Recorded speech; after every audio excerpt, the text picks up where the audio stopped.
La andragogía fue utilizada por primera vez en 1833 por Alexander Cape. Esto para describir la forma en que Platón promovía el aprendizaje de la filosofía entre sus discípulos.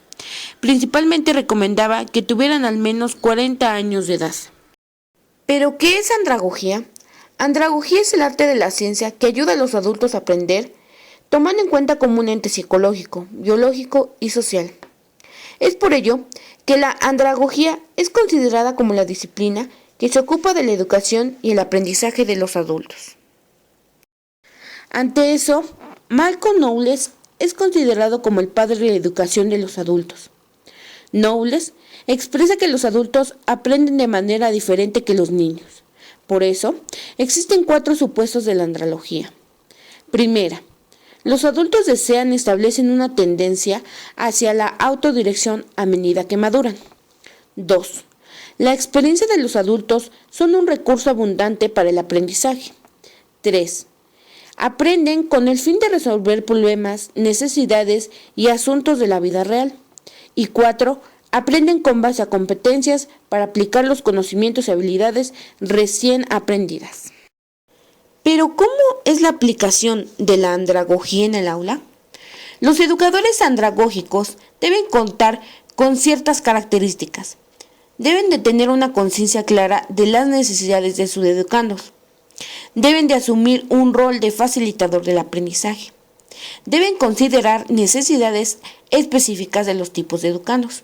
Asimismo, deben aceptar el desempeño de sus múltiples funciones como asesor, monitor, guía, orientador y generar una evaluación permanente y efectiva. Y obviamente deben de ser partícipes de las planeaciones de clase. Todo esto permitiendo que el educador tenga accesibilidad al aprendizaje de sus alumnos.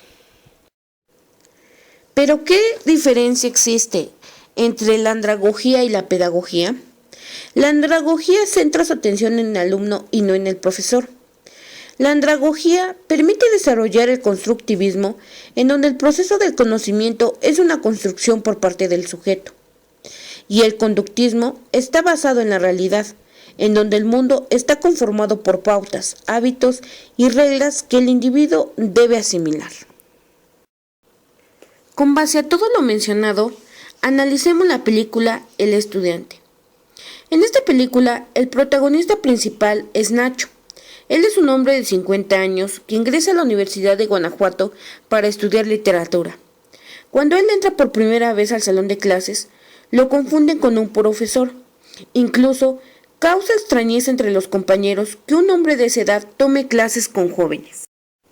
Asimismo, conforme va pasando el tiempo, es rechazado por sus compañeros y un maestro más o menos de su misma edad lo corre de la biblioteca mencionando que solo entraban estudiantes.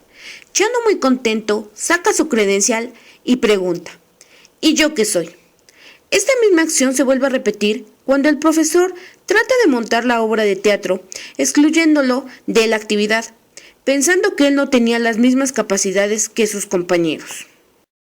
Ante ello, tenemos que recordar que las características de la andragogía son autoconocimiento del individuo, experiencias previas, deseo de aprender, orientación para el aprendizaje y motivación para aprender, cuestiones que no se le permitían desempeñar a Chano al momento de ser partícipe en la obra de teatro.